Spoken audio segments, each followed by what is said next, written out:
नमस्कार, आप सबका स्वागत है बहुत बहुत राजस्थान संवाद पर। और राजस्थान संवाद पर हम लगातार ऐसे विषयों को उठाते रहते हैं जो कहीं ना कहीं बहुत ज्यादा जरूरी है।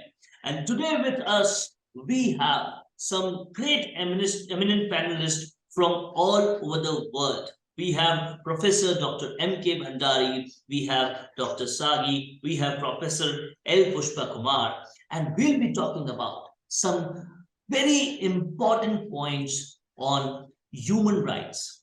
The world of technology is raising like anything, and we have now, today we have much more concepts like user experience, UI and UX and everything. Much more closer we are to the technology. The world is just now shrink to an office, to just a laptop, to just the internet connection, and we can do wonders. And things like Google, cryptocurrency, much more has making the world much more democratic. But at the same time, privacy is something which is to be seen on. We'll talk about all of this to all our eminent panelists, and we'll start with Professor Dr. M.K. Bhandari. Sir, Yeah, जब भी हम human rights की बात करते हैं, whenever we talk about human rights, so today the questions are different because the age is different, because the scenario is different. Now it is all about technology, everything about technology. And firstly and foremost, I just want to know that when people are not even worried about the money these days, they are not dependent on government when it comes about money. We have things like cryptocurrency, we have things like blockchain, and we are totally independent. Do you think that humans have now more and more resources to increase their money, or is this a matter of loss? Where are human rights in this whole scenario? thank you, Varun, for conducting this panel discussion on human rights and technology. Before I come to your question, let me observe some basic formalities. Let me introduce myself and other two panelists who have joined on my invitation for you. You see, I am currently visiting UAE, and right now in Sharjah, and I've been conducting some programs, academic programs, and some family vacation both together here. Uh, so I thought that tomorrow, that is 10th of December, is International Human Rights Day, and let us, through your popular channel Rajasthan Samvad, have a panel discussion. And I requested to my friend, Professor L. Pushpa Kumar, who is a professor of law in Delhi University, a well-known distinguished legal scholar who has uh, got a Fulbright scholarship at Harvard University and also a research fellow at famous Max Planck Institute. Uh, I also came in contact with Dr. Sagi. I visited her MIT University during my last visit. So Sagi is a program head at MIT Law School, and she is also recipient of International Research Fellowship at University of Dublin, and she has been awarded the Best Innovation Teacher Award by MIT. So we have very eminent young scholars. Regarding me, as you know, I am a age-wise senior-most person, but as I usually tell myself, and I believe in myself, that I am just a learning scholar. Learning goes on every day, and with 45 years of experience in teaching, research, administration of four major universities in India, still I love to learn, and I love to share the learning with my fraternity. This is all about our panel introduction.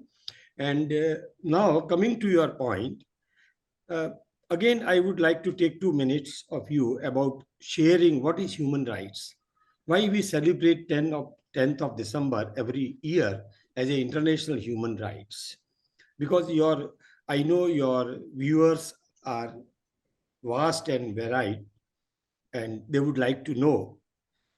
See, from Western perspective, we celebrate 10th December as a Human Rights Day because on this day in 1948, after formation of United Nations, uh, Universal Declaration of Human Rights, UDHR, was adopted, which contains 31 articles and which is considered as Magna Carta of the human rights. And based on those provisions, those charter, several countries have included the human rights as fundamental rights into their constitution. But the journey goes much back. Even in our Indian, let us talk about India. In our Indian Vedic philosophy, the Rigveda ऋचा ऋग्वेद की एक ऋचा में ये कहा गया है, और मैं समझता हूं उससे व्यापक मानव अधिकार की व्याख्या नहीं हो सकती। सर्वे भवन्तु सुखिनः, सर्वे सन्तु निरामया, सर्वे भद्राणि पश्यन्तु, मा कश्चित् दुख भाग भवेत्। इसी तरह हमारे जैन फिलॉसफी में भी कहा गया है, भगवान महावीर ने कहा है 2500 साल पहले, जियो और जीने दो, live and let live. I think this is the essence of the human rights.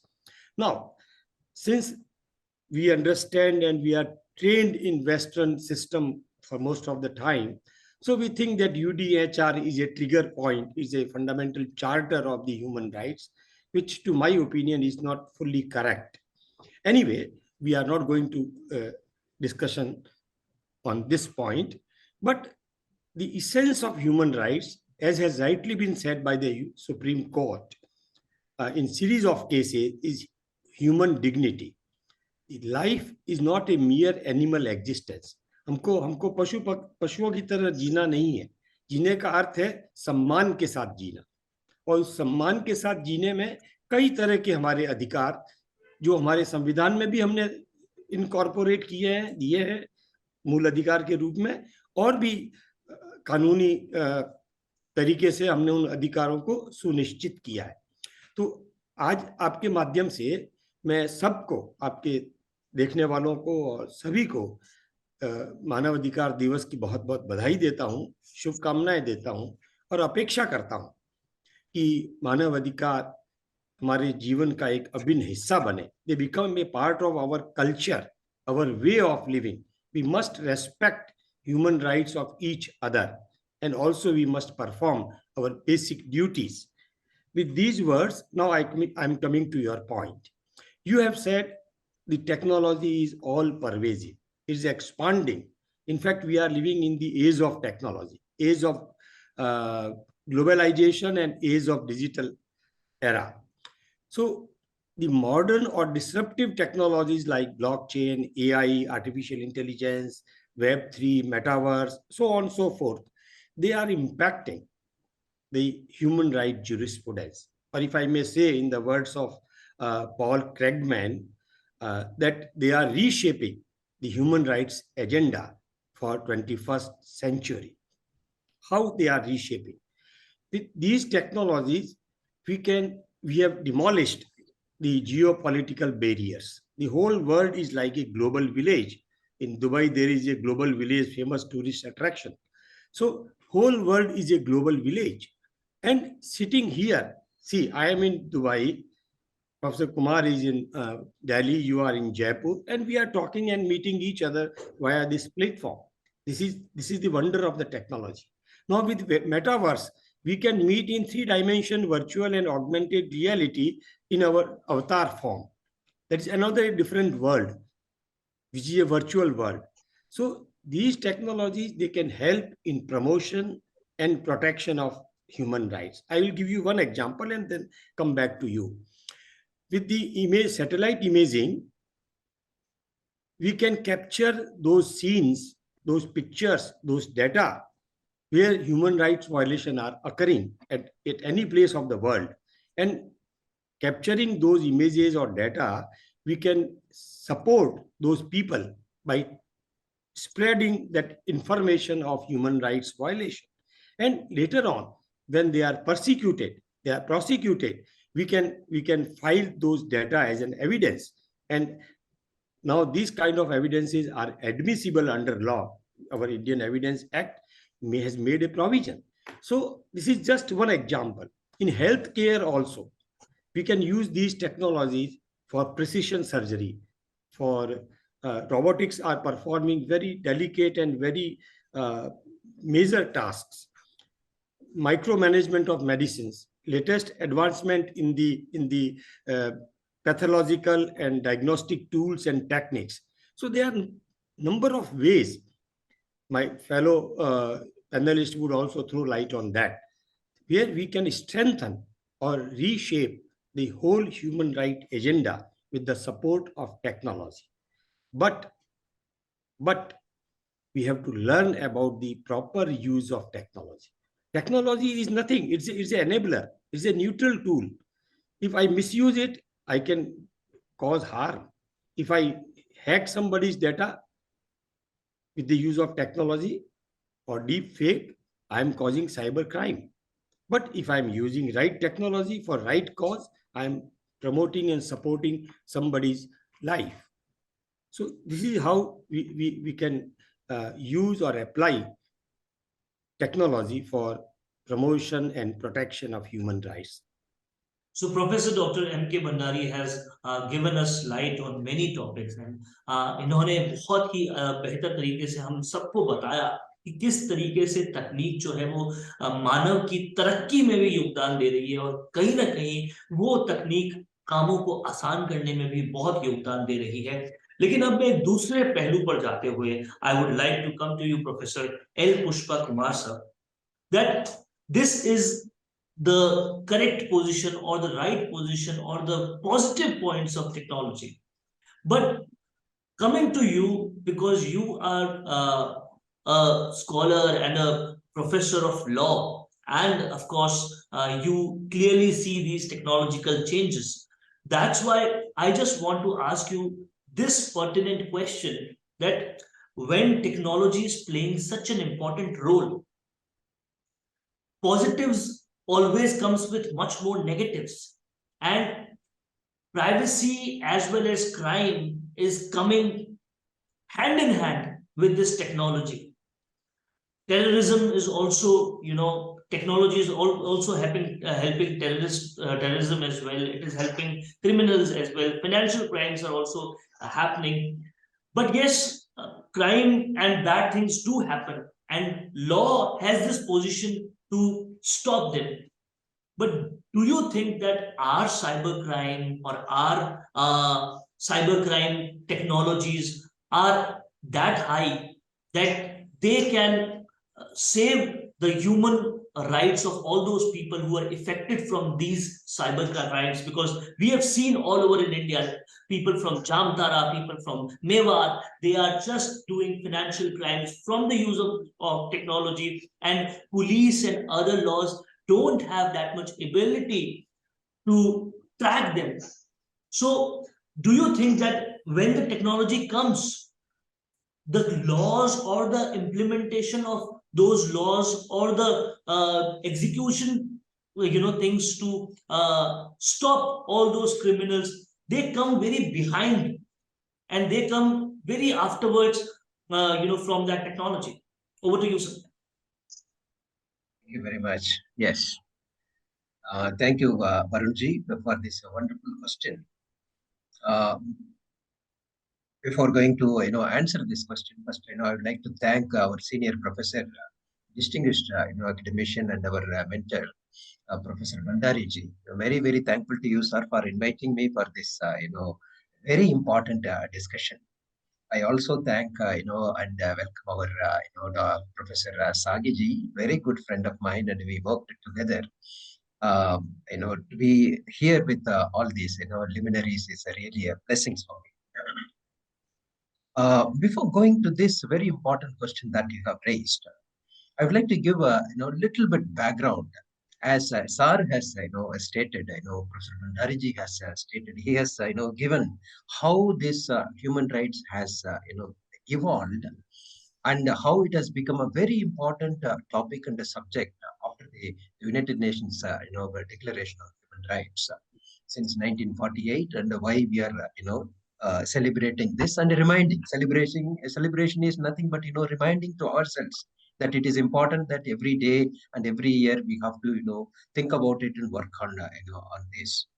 One thing very important to know is the interface between human rights and technology has to be rightly understood by us, because all the viewers, you all know it is not a new subject. Our viewers also know it. Every day they are reading in the newspapers and they are undergoing it in their lives. Now we are living in a very different era. Professor has very rightly stated we are living in a very different era. This whole understanding of human rights, actually, we have been the moment the human beings have started living on this planet, they have been living in a very harmonious manner with mutual respect. We have to live like that one. Live and let live. That was the philosophy that guided us always. And this human rights, we understand that it is inalienable right. We cannot separate it from a human being. It is part and parcel of a human being. That is why it is a human right. And one more thing we all should understand, that a human right is not given by any law, not even given by the constitution of any country, because it precedes all of them. The moment a person is born as a human being and he gets the human right, he comes with the human right. Okay, that is why this is so sacrosanct and so important that we need to protect this inalienable right. We cannot separate it.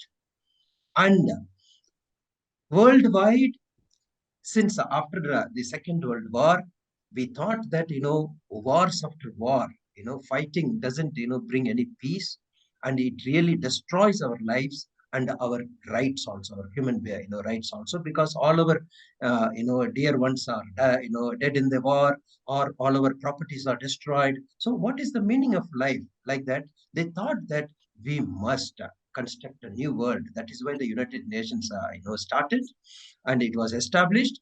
And in the UN Charter itself, they gave primacy towards protecting human rights. And later we got this United Nations Declaration on Human Rights in 1948. Then two covenants, important covenants, UN Covenant on Civil and Political Rights, UN Covenant on Economic Social Rights. Like that, we brought the covenants. Then after that, we have adopted conventions, separate conventions on against torture, against the abuse of child rights, abuse, then protection of the disability rights, women's rights. Like that, we created a international framework, legal frameworks to protect human rights. And also we see these human rights with the three generations of human rights. Okay, first, the basic human rights without which we cannot live. Okay, the civil and political rights. And civil and political rights guarantees our dignity, our freedom, fundamental freedom, our liberty to live in the society. These are the basic fundamental rights to live in the society. Then comes our better rights of economic rights, social rights, other rights, because the survival becomes first, excellence comes later, isn't it? Then the third generation rights. Now we are talking about the common rights, like the environmental rights. Okay, these are collective rights. It's not one person's rights. If a river has to be protected, it is for everybody. And the pond has to be protected, atmosphere has to be protected. Like that, the common rights. Then the right to development, like that. So we have understood and protected these segments of rights in in a very systematic manner, and every country tries to protect these rights. And come to your question, when we are living like this, the technology comes and disrupts. It is an enabling technology. At the same time, it comes out with the adverse effects. For example, earlier we used to have different technology, nuclear technology, for example. One nuclear bomb can, destroy the whole country. We have witnessed it in Japan, isn't it? So the whole thing, whatever you have built up in the country, within a second, fraction of seconds, it will be gone. And the meaning of life will become, like anything, like a bubble, within a second, it is gone. And like that, there are other technologies. The biotechnology came, okay? the biotechnology brought its own, good and bad aspects. Okay. The genetically modified organisms, living modified organism, whether it is good or not, how it is safety for environment, how it is safety for human beings, like that we have seen. But now, as Professor has very rightly stated, we are living in a different context. Nuclear technology, you can stop it. Countries can stop it. They can have a convention and they can try to postpone it or stop it, whatever they can do. And GM technology, if I like, I can take it. If I don't like, I can leave it. That choice you have. But the era now we are living in with the technology, the artificial intelligence technology, the information technology, these are all pervasive. One cannot escape. We cannot live without it. We are all living in this. And we cannot pick and choose whether you go for the financial transactions, whether you are going for an insurance, whether you go for a job, whether you are going to study, everywhere this technology is integrated. The information technology, the artificial intelligence technology, now the blockchain, metaverse, all these things are now integral part of the life of everyone. Now we have to handle it, very carefully. That is where, as you have asked, that the technology is always in the forefront. The law is chasing it to regulate it. How far we are able to regulate is the biggest challenge. Okay, because the state can understand the problem and it can come out with a law. By the time you bring the law, the technology has already gone 10 steps ahead. Now you have to again think about this. And these technologies, in fact, it is providing wonderful opportunities for our development, our enhancement of economic development, personal development, educational development. All these things they provide, but at the same time they are also intrusive. They can, because these are data driven technologies, they can take away our personal data, and it can be used for helping a person or destroying a person or discriminating a person. So the privacy issues relating to that, or discriminatory issues relating to that, these are certain issues that now we are looking at how these technologies can be better utilized. At the same time, with the help of the legal and policy framework, we can regulate so that the human dignity of the individuals can be protected. Because this year, the Human Rights Day, the United Nations has come out with a theme called, the dignity, freedom, and justice for all. How we are going to ensure dignity, freedom, and justice for all in the context of the new technologies that are emerging is the biggest question. And that is what now we are. I think we need to look at more and devise new tools for regulating. So, sir, do you think on this day Varun, of human rights, so just coming to you, on this day of human rights, we should now tell all our lawmakers that the law and its enforcement has to be as fast as the technology is growing, because to handle all the wrongs of this technology, we have to make the enforcement fast. So can I Yes, respond to it? sure, sir, sure, sir. Yeah. Well, first of all, I must appreciate what Dr. L. Pushpakumar has explained about the evolution of human rights jurisprudence in 3 successive stages. Very good. Your question, if I understand correctly, was basically focused on cyber security. The cyber crimes which are happening, especially in few areas of the India, mainly few pockets of Rajasthan. So whether it is the financial cyber crimes, or whether it is the terrorists using technology and contacting all the thing, everything, because whether it is local laws or whether it is international laws, they need to be fast. Both. I'll very quickly respond as a footnote to what Professor Pushpakumar has said, and then we can move on to third panelist. See, based on my experience, because one of my students who is a senior advocate in Rajasthan High Court, Dr. Kshemendra Mathur, has done PhD on cyber security. under my supervision. And we have come to a conclusion and observation that in India, most of our law enforcement agencies are not fully equipped, fully trained, and do not understand the advances which have been taking place in cyber security system. That is one thing. Second thing is that still they do not think these offenses like fraud, like siphoning of money from accounts, like or other things as a serious crime. They are so much engaged in the crimes like murder, rape, theft, and all. So whenever a person goes to the police station, there are specific police station to deal with cyber crimes. Because I am from Hyderabad, and I know Hyderabad is very advanced in dealing with the cyber crimes.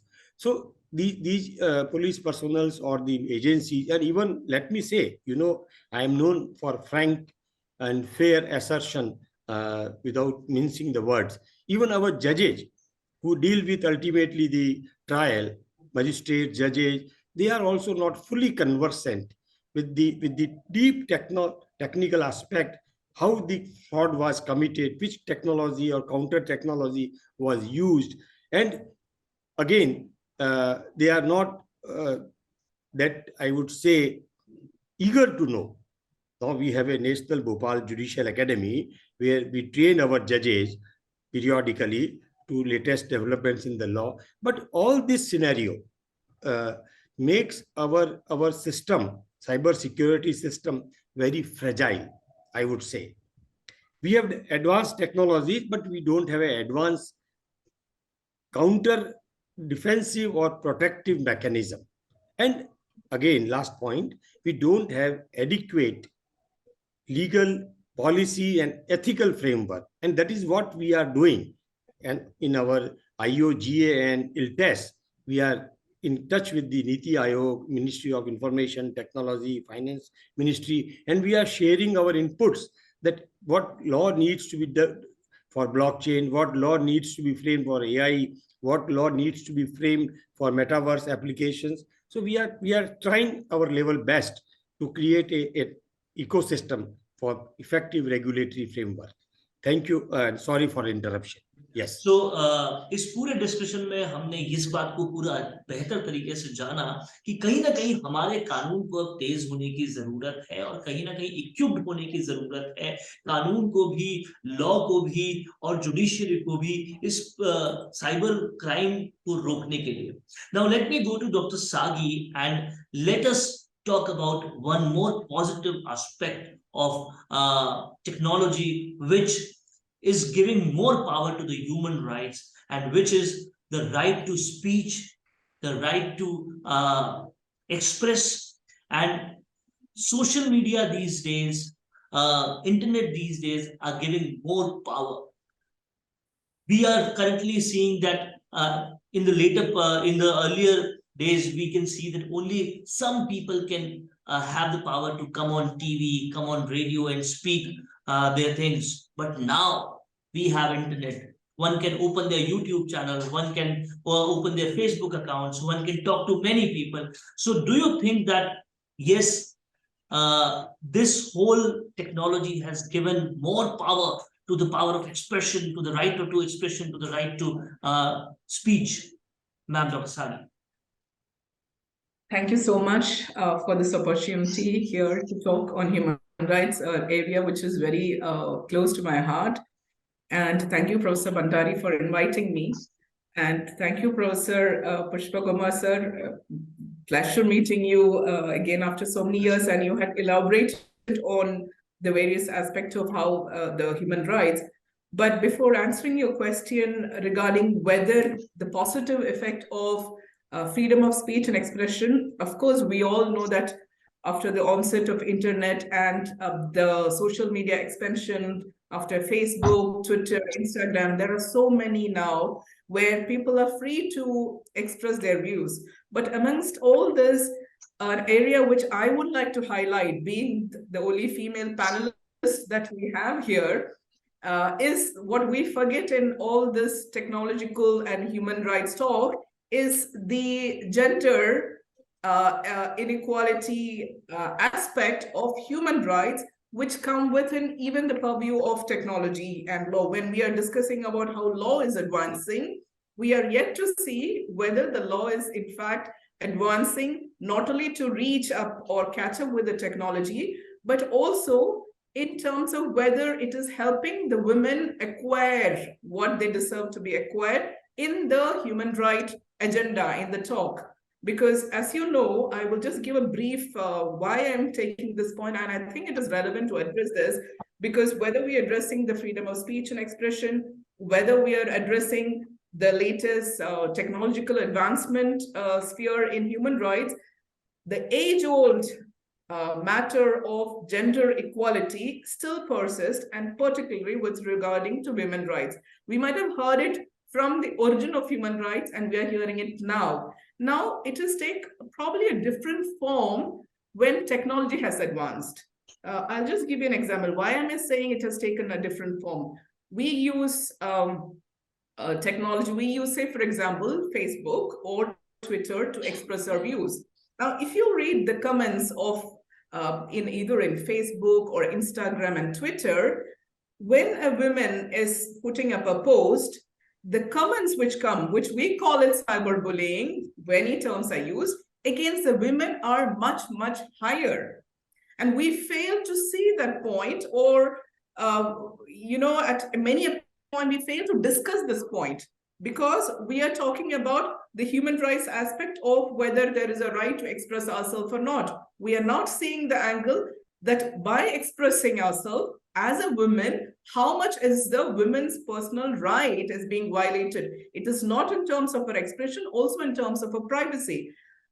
Recently, I was seeing, in fact, a movie, and a very interesting Tamil movie, where the use of technology has been put to test by a father who is ready to marry off the two, lovers, saying that you exchange the phone for one day and see. So in that movie, what they were talking about is the use of technology, the harmful use of technology that has happened in today's youth. So if you take both the characters, one is a male and one is a female, the one who was affected the most was the female, even in the movie. Her picture was morphed, all this was used, and that is there, that is privilege. So when at one hand we are talking about using the social media, using the technology for positive advancement, there are of course negative, which professors, you have highlighted. There are negatives for this because data privacy is being affected. We have to also factor in what is the percentage of data privacy being affected for women, and how much are they suffering. And if I can come back to Rajasthan, because since you have mentioned Rajasthan, it's a beautiful place, and I have been there a few times, and some of my relatives are there. Though I'm from Kerala, some of my folks decide to settle there, and it's an amazing place. But one thing, sad to say, as far as women are concerned, again, the crime rate or the rights that the women can express, it's much, much less, even below the national average. So, which is a sad state of affairs, which we need to find ways to come up. We need to find ways how technologically, can we use technology to advance in some way? How can law advance itself to help women within the context of this technology? I have seen in some of the countries like France, etc., they have a law which not just relating to IT, but IT specifically to women as well. So there will be a law, there is certain Finland as well, if I'm not wrong, where they're factoring the technology, laws are made. When they're in making the technological laws, they also ensure that the women factor or the women's right are also factored in within this act, thereby giving the adequate protection that a woman would need. And this is the point which I would like to highlight and emphasize at this point. And as Mr. Varun has said, yes, of course, there is, it gives a platform for many number of people to express their view. And one positive thing I can talk, even now I'm talking on the side of women, because, I have to raise this as an issue.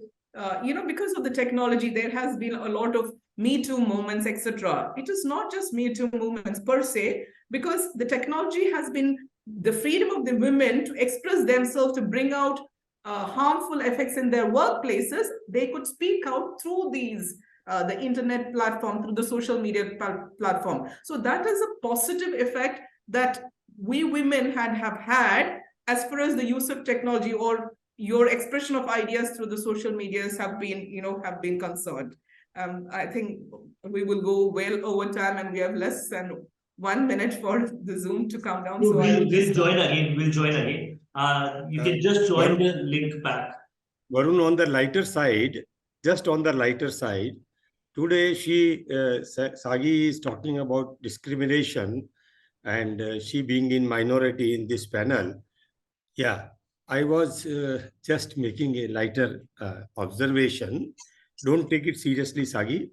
The way in which women are occupying the place in society, employment, jobs, and everywhere, I think we, the men, would need reservation, and perhaps we, the men, would need some protective discrimination vis-a-vis women, just on lighter side.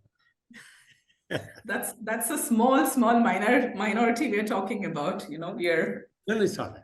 Just I'm just purely yes. for making yes, of course.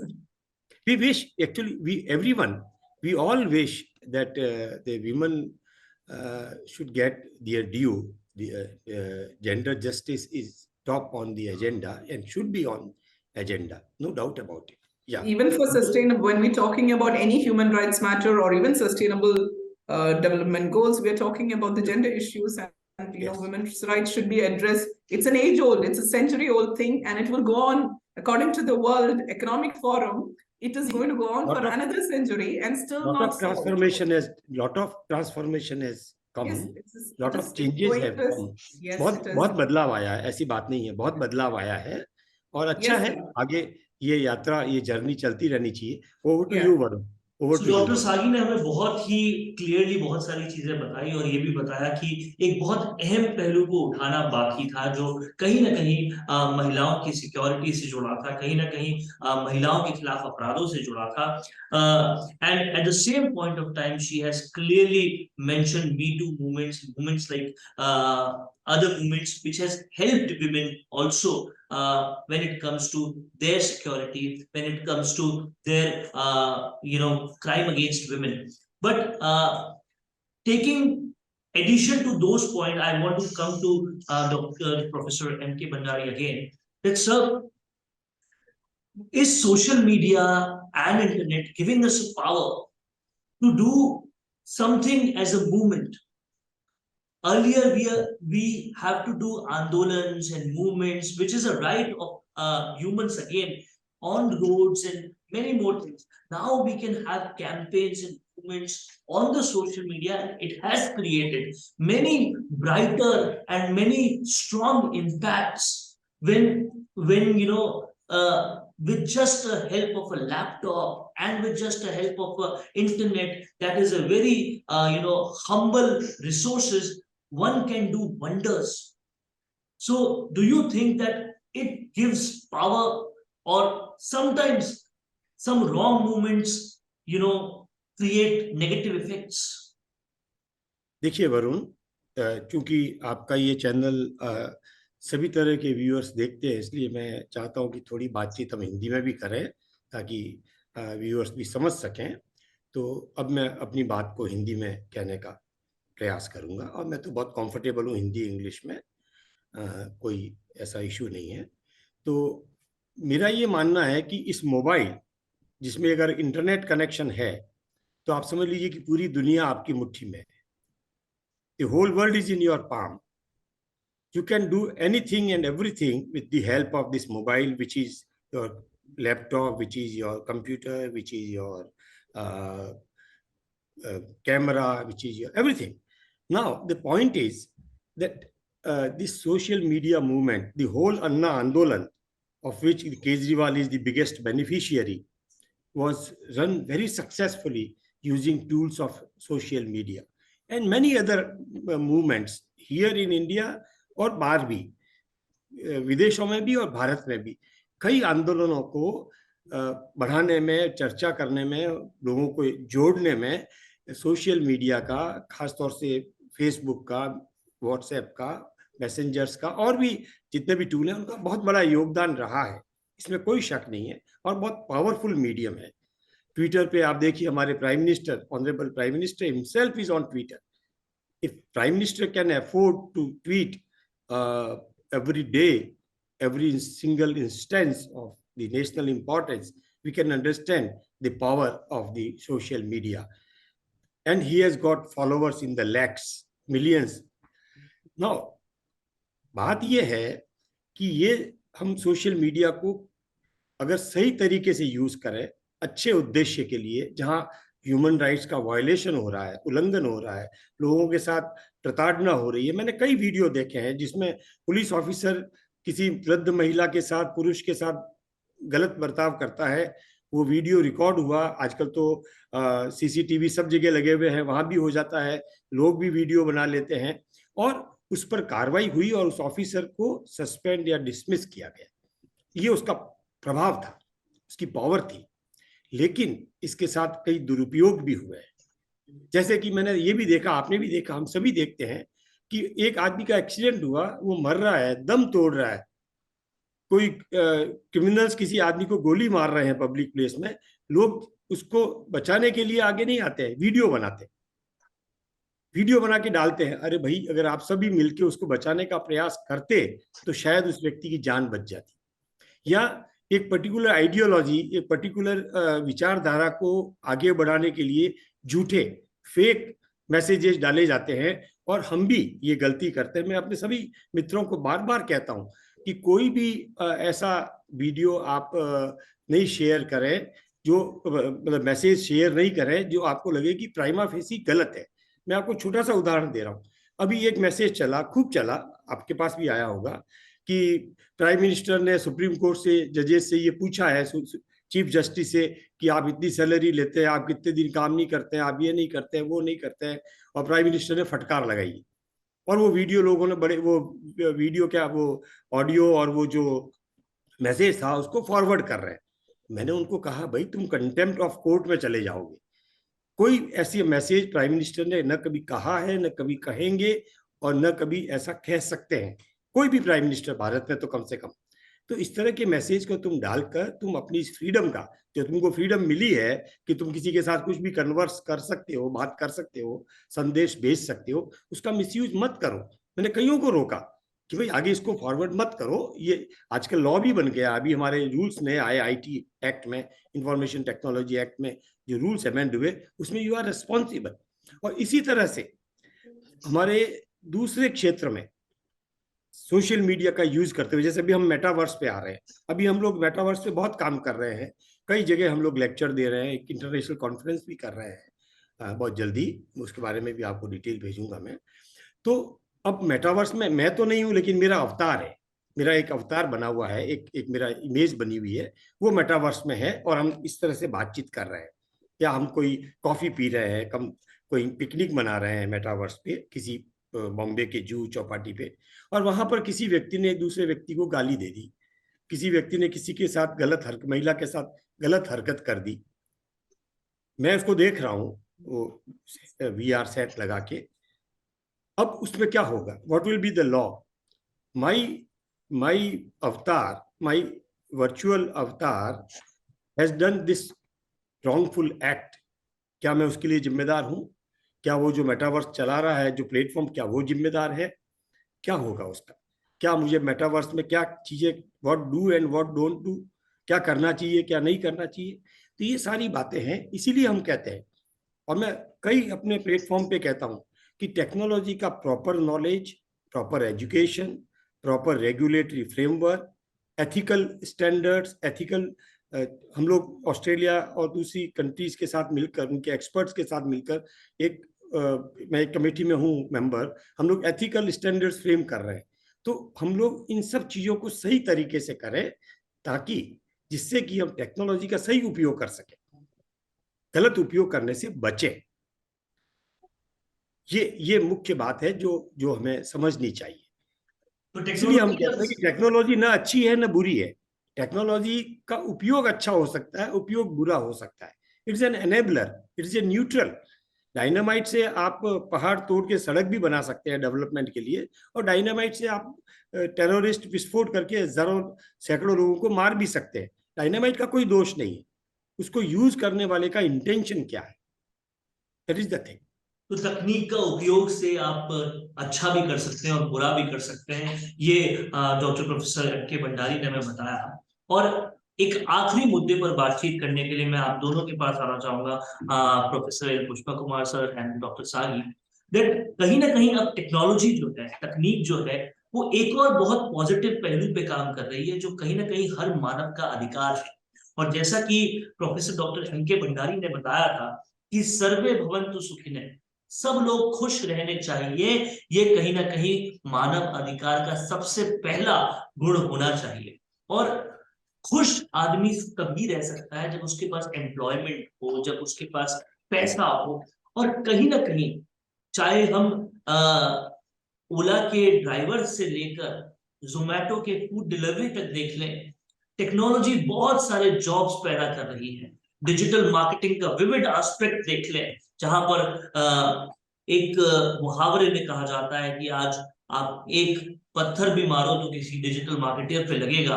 इतना जबरदस्त job opportunities create हो रही है, इतनी जबरदस्त employment opportunities create हो रही है।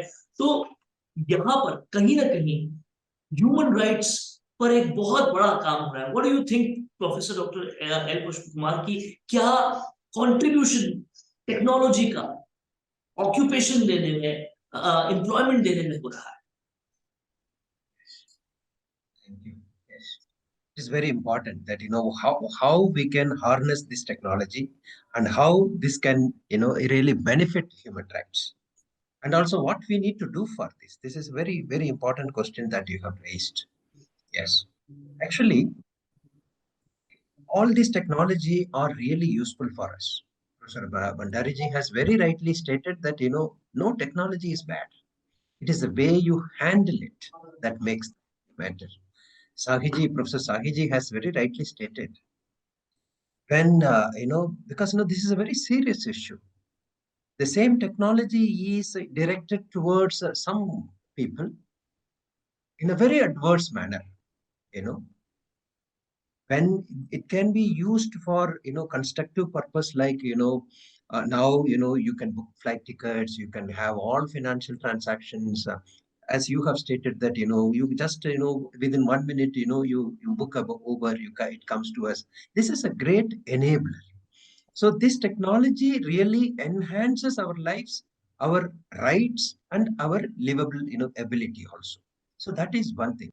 But at the same time, the same technology, what we are doing is that we are misusing to target someone, particularly as Professor Sagi stated, women, they are at the receiving end. So we are targeting, we are trying to tease them, bullying, harassing. These things I think we need to stop. One is through the law, the other one is through our own human behaviors. Okay. So before talking about the law, I would like to tell one point about our role first of all. Okay. When we are talking about human rights, it is not given by somebody. We are all human beings. We are entitled to human rights. And who will give and who will take? Only we two, we people, isn't it? That mutual respect. When I don't behave like a human, I cannot expect human rights, isn't it? So I cannot ensure human rights to others also, because being human is so important in ensuring human rights. So it starts from me, it starts from you, we all. Then only we will have a better society. This is what we should know. Our constitution says this, the fundamental duties part says this only, common brotherhood. We have to respect each other. The mutual respect has to be there. Whether you use technology or don't use technology, this is the fundamental aspect that we have to look at. Okay. And also our constitution goes one step further, because it is reflecting our ancient values, that this is the civilization this used to protect, respect, and even worship the nature and the elders and every others. Aditi Devo Bhava, isn't it? In India, Guru Devo Bhava. So for us, elders, parents, even the guests, everyone is, Deva. I mean, they are, such a respectable, position we are giving. So everyone is respected in such a high pedestal. That's why, and it is not only that, we respected nature, we respected animals, everything. That's why the Constitution under fundamental duties, which says not only common brotherhood that ensures human, rights, and it goes to the extent of protecting the all living creatures. That's what it says. That is our parampara, that we have to understand. And this is about the human values that we have to develop. Then only the human rights can be protected and ensured for everyone. And secondly, it is the duty of the state. The governments have to come out with good laws and with good implementation. So as of now, the IT Act is there. The information technology laws has some provisions, and now we need more better laws. For example, the government has come out with the personal freedom protection act, data protection act, that for some reasons, because of the improvements required in that, it was withdrawn. Now we are expecting that that law will be introduced again. So when such legal mechanisms comes, I hope, very hopefully, I would like to say that we will be able to enjoy this technology for our betterment, not for our adverse. Very truly stated, Professor Dr. L. Pushpakumar, sir. And I'm coming to you, Dr. Sagi, as well, with one more question in addition to what you want to speak as of now. That we should touch one more point in this whole content we are giving to our audience, which is the art of influence, which is being misused, and the propaganda creation which is being used with this in technology. They are hampering human rights in some or the other way. We have been seeing Mark Zuckerberg sitting in the courts when it was US elections, that Facebook is too much creating propaganda, whether in terms of elections of US or whether in terms of elections of India. So there is a whole sort of giving money and creating propaganda thing going on. So what do you think that if a government can be made out of such propaganda creation and influence creation, there is some or the other way human rights hampering is being done. What do you have to say on it, Dr. Sagi? Thank you so much for that question. Actually, probably I could link this to what I was about to add to what Professor Pushpakumar was mentioning earlier. Let's just see the talk that we are having here with panelists all linked to law. We are all in the legal field. And you mentioned about being influenced. Whom are being influenced? The entire population is being influenced. Whatever kind of propaganda, the entire population, it is not just the legal world, the entire population is being influenced, right? But when it comes to a human right dialogue, it is this talking of, this whole agenda of human rights, or the dialogue of human rights, is restricted to few categories. Even though we talk about issues faced by, say, for example, women in the rural village, or probably an LGBT community somewhere, or the migrant workers somewhere, those people are not aware.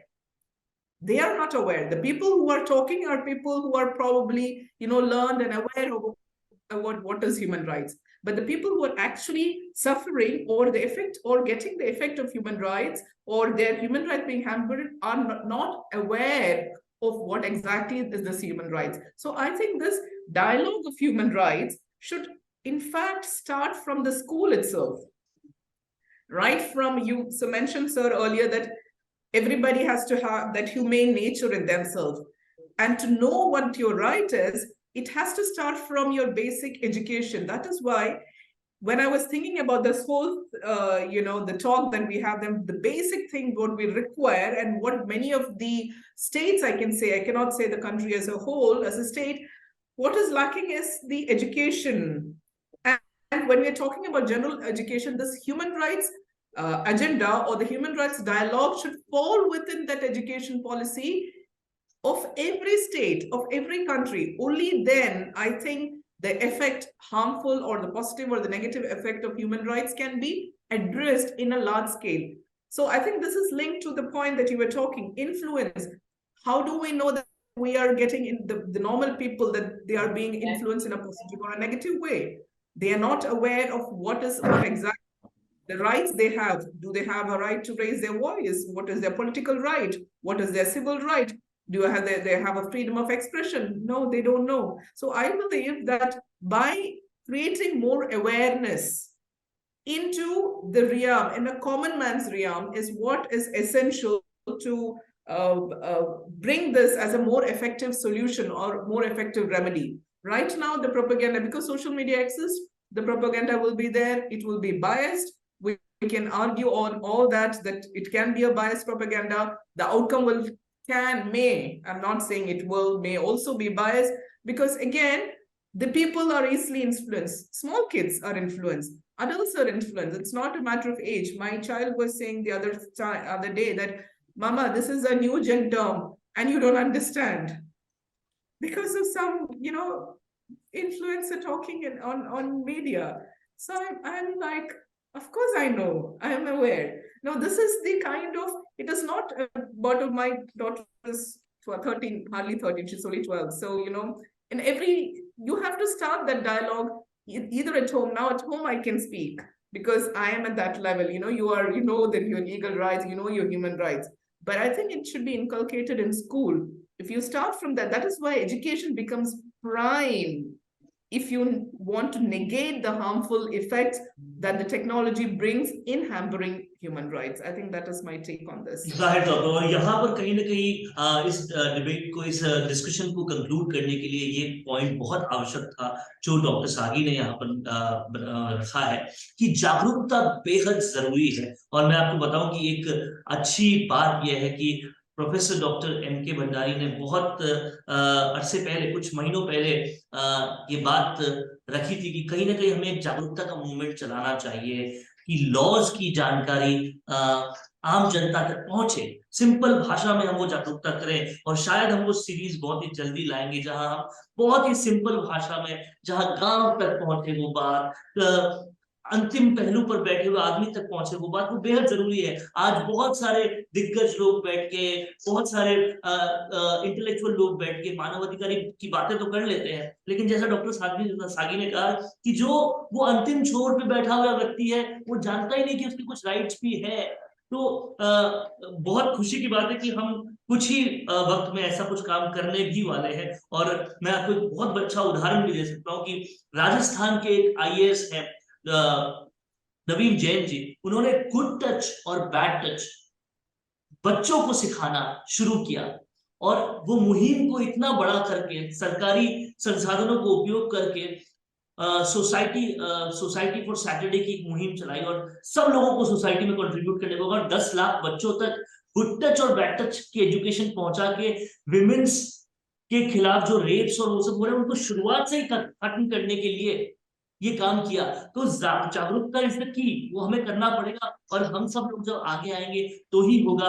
और राजस्थान संवाद के जरिए professor doctor M.K. Bhandari और आप सबकी help से हम चाहेंगे कि आने वाले वक्त में हम कानून में और मानव अधिकार में जो राइट्स हैं वो जनता को कैसे समझा पाए, इस पे काम करेंगे। And that is a good conclusion to this whole discussion. Thank you so much for joining us, और हम चाहेंगे ये बात आगे से आगे जाए, सब लोग इसे देखें। Thank you so much. Thank you.